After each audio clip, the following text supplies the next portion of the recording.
Kaixo ikusleok, hemen gaude berriz ere Bildu telebistan, eta gaurkoan beste behin ere elkarrizketa bat daukagu, hemen nire ondoan daukat Idoia Sapirain, bera Arabako biltzar nagusietarako hautagaia da, ongi etorri Idoia.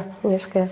Bueno, hasteko komentatu diate Gipuzkoarra zarela, badakigu, baina Arabako biltzar nagusietarako zerrenda burua, zelan gertatu da hori da, zelan moldatu zara? Bai, Gipuzkoarra bai, baina astebukeretan Bizkaira etortzen dana, edo Pasaira, edo Hendaiara familia ikustea juten dana. Orduan, azken finean Euskal Herriari itzulia egiten diegun horietako beste bat naiz. Euskal Herritarra. Bai, baina bestela ere, horrek erakusten du Araban ere aniztasuna badagoela. Izan ere, aurrekoan Ondarrun Aitzole Aramaioren omenaldian, komentatu genuen ez, guginala trenez, fakultatera ekarritakoak, ez? Zeuraski jende asko ere identifikatuta sentituko da horrekin, ez? Araban, gugi izan ginen, Gasteiz euskalduntzen lagundu genuen horietako asko.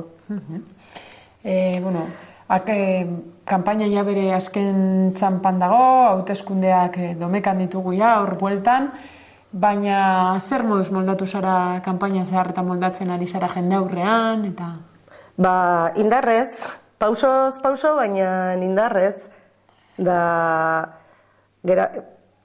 Zerbaitekin geratzekotan, gauza askokin, baina batez ere ezagutu ditudan hautagai asko, zoragarri izan da, ez? Horre jendea buru belarrez nolari dan ikustea, gero ere gure talde lana, azpimarratu nahi dut, lehen esan diozu hautagaia, baina ahaztu gabe protagonismorik ez dugula nahi. Talde lan batean aritzen garela, oso lagungarria dela inguruan daukagune guztia eta batez ere jendearen babesa. Eta jendearen aurrean hitz egitearena, egia esan, ondo, indarrateratzen duzu, esango nizuke, kasi okerrago izan zala, egoeragatik ziuraski ere, Gasteizko Andarmari Zuriaren enparantzan, ilegalizazioaren mehatxuaren aurrean, deialdia egin barri izan genuenean, Bilbora joateko. Orduan, nik uste danok ere okerro geundela, eta kanpaina ez denez izan ere hasieratik normala, ohikoa, orduan azkenean, baina pausoz pauso aurrea jungea, bai. Hauteskunde kanpaina azken txanpara heltzen garen horretan, zertarako da Bildu benetako alternatiba Araban? Alternatiba eta aldaketa. Orain arte Araban izan ditugun politikak, ez dira ezkerreko politikak izan, eta Bildu hortan oinarritzen da, ez? Ezkerreko politika batean, ez? Aldaketa izango da, aldaketa politikoa emango da, eta aldaketa soziala Bilduri bozka emanez gero. Eta hori oso garrantzitsua da, ez? Igual herriak eskatzen duen zerbait. Momentu honetan ziklo bat itxi dugu, eta ziklo berri baten aurrean gaude. Konfrontazio armatua alde batean geratzea nahi dugu, ziklori itxi nahi dugu, baina baita tortura, sakabanaketa, eta bestetik bakea iraunkorra izan dadin, ez? Askatasuna eta demokraziaren zikloa nahi dugu, eta horretarako ere baldintzak egon badaude eta eman behar dira, eta gero ere libre eta demokratikoki erabakitzo eskubidea, ez, nahi dugu. Emaitzak giltza bihurtzen bazaituzte, Xabier Agirre EAJ-ko hautagaia ahaldun nagusi egingo duzue? Agian esango dio oraindik ez dagoela hori... Bai, egia da, prozesu demokratiko aldeko apustu garbia eta sendoa badugu, egoera politikoa berria da, ezkerreko politika nahi dugu, eta orduan gurekin, gure proiektuarekin bat egiten dutenekin hitz egingo dugu, baina goizegi da lehenengo arabarrek bozka emango dute ikusiko dugu arabarren erantzuna eta gero hartuko dira edo emango dira eman barreko pausoak. Agian aipatu diazu edo erantzun diazu pizkat aurreko galderetan, baina behin eta berriz kanpaina honetan aldaketa politikoa hitz egin da, zuk aipatu duzuna. Zehatz mehatz Bilduk Araban proposatzen duen aldaketa politikoa zertan oinarritzen da? Aldaketa politikoa ezkerreko politika eginez lortuko dugu. Ezkerreko politika egitea da jendeari entzutea, jendeak parte hartzea. Demokrazia partizipoa benetan izatea, demokrazia benetako izatea. Gaur egun demokrazia hitza errax erabiltzen da, baina benetako demokrazia ez dugu ezagutu izan behar den bezala.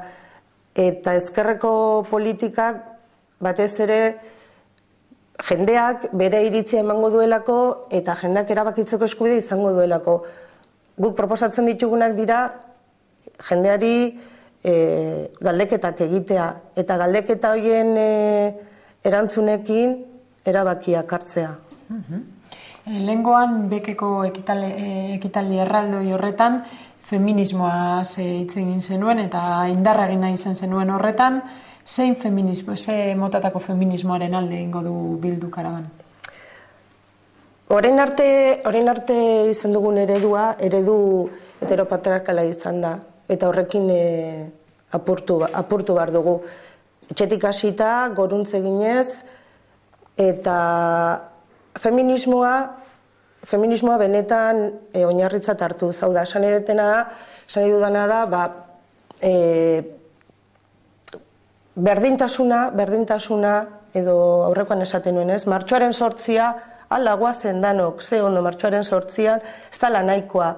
Horre neurri zehatzak hartu behar dira eta feminismoa zehar lerro bezala hartu behar da. Ez gaitezen geratu simbolo horretan, ez? Eta horretarako proposamen zehatza, Arabako Aldundian proposamen zehatza egingo da eta emakume saila sortu nahi dugu. Feminismoa aipatu dugu, baina badago ere euskeraren gai, Araban garrantzi handia izango duen, Araban gizarteak egindako bidea, eta haren ondoan hainbeste urtetan herrialdeko erakunde nagusiak egindako jarraipena, eskasatzate deskribatu daitekena, zein da zuen proposamena euskara arloan? Euskara arloan, behin eta berriz, azpimarratzen egia, tolerantzia 0 izango dela. Hau da, horren arte gizartea eta instituzioak ez dira batera joan. Gizarteak gauza bat eskatu du, gizarte aurretik joan da, eta instituzioek ez dute erantzuna behar bezala eman. Guretzat, Bildurentzat, euskara lehentasuna da. Ez da folklore gauza bat, guretzat lehentasuna da. Euskaraz bizi nahi dugu eta horretara heltzeko pausak eman behar dira, baina horretarako ere dirua behar da. Eta horretarako gure aurrekontuaren 2% euskarari emango zaio. Aurrekontuaren 2% euskararentzat izango da. Hori da proposatzen duguna eta bestetik, bai udaletan eta bai aldundietan euskara saila, euskara zinegotzekoa udaletan sortzea. Hori da gure proposamena eta honekin batera, azpimarratu nahiko nuke egun hauetan, eran egun okerrespanago, aurkeztu gonen Gasteizko euskara plana. Edabideetan oso gutxi agertu da.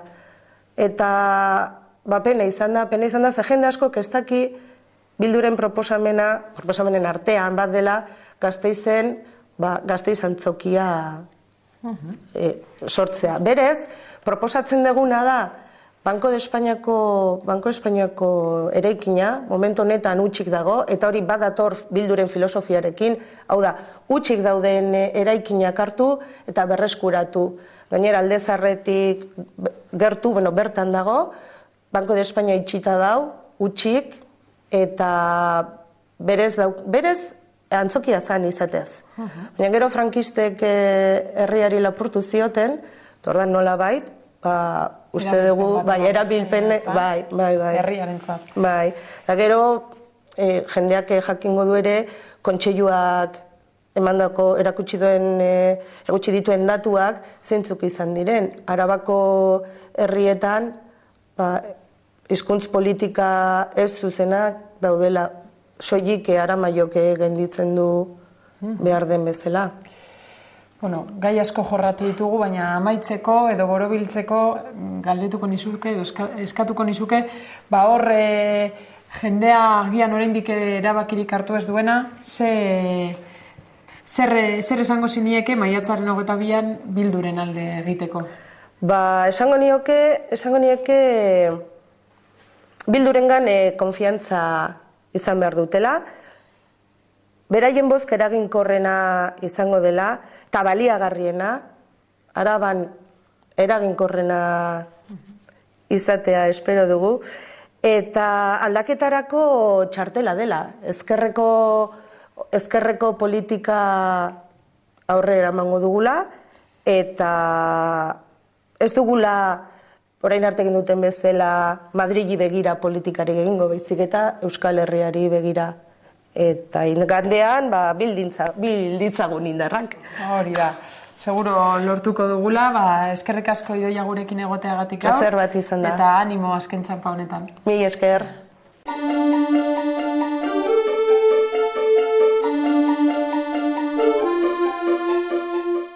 Idoia Sapirainan elkarrizketa eta gero egunero bezala agendari emango diogu pasoa eta bihar Gasteizen da ekitaldi nagusia arratsaldeko 8:00 Matxete plazan.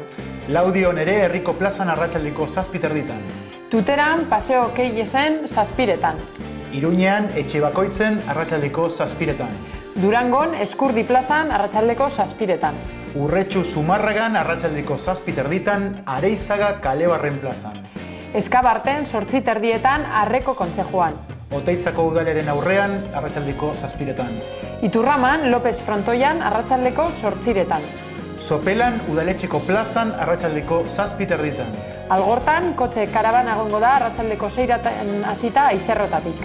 Trapagan Larboleda Zugaztietan arratsaldeko 7:30. Santurtzin Gernikako parkean arratsaldeko 7:30. Deustun arratsaldeko 7:30 San Pedro plazan. Bilbon abokatuen elkargoan Alvarez Solisek hitzaldia emango du arratsaldeko 7:30. Donostian gazte ekitaldia izango da Sarriegi plazan arratsaldeko 7:00. Donostian ere Loiola auzoan Latxarien plazan arratsaldeko 7:30. Eskoriatzan arratsaldeko 7:00 plazan izango da ekitaldia. Beasainen bertso trikipoteoa egingo dute basakanatik hasita arratsaldeko 7:00. Gasteizen eguerdian, ordu 1:00 EHUko aulario aurrean. Amurrion Bilduren egoitzan arratsaldeko 7:30. Eta Artziniegan arratsaldeko 7:00 frontoian izango da Bilduren ekitaldia. Hoiek izango dira bihar, osteguna 19 egongo diren ekitaldiak, ikusten duzunez danetarik daukagu, ekitaldiak, hitzaldiak eta bertso trikipoteoak, kanpaina azken txanpan dagoelako. Gure aldetik hau da dena, eskerrik asko eta bihar arte.